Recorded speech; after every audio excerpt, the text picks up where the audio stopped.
Another Pioneer SX1250. Says, "Yours, JB." And left and right driver boards here have been done.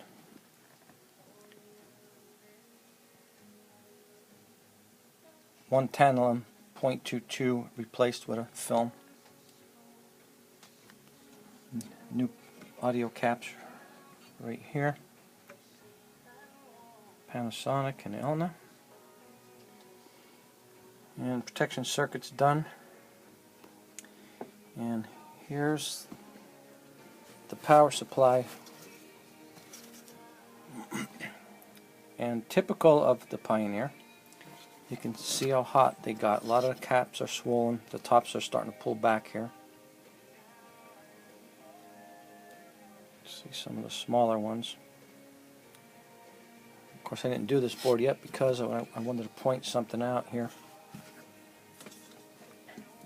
And try to get some good light and a good close-up if I can.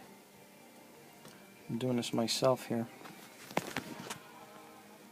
But there's a lot of connections.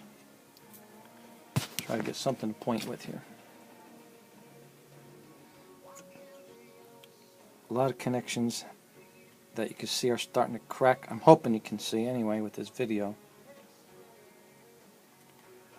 But there's multiples, and I'm looking through the camera, so it's hard for me to see as opposed to when I'm looking directly at it.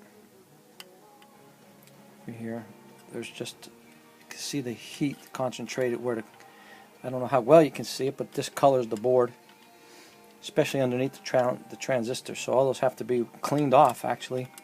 The old solder has to be taken off and new solder applied, and in some cases scrape back the varnish and solder more of the foil. But it's not, I mean, I've seen a lot worse than this, but it still is in need of a lot of solder connection, or solder resoldering I should say.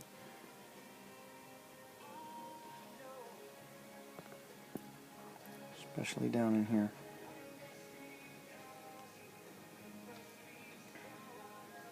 So what we'll do is replace all the capacitors on this, and then scrape back a lot of the varnish, a lot of the green on there to the copper.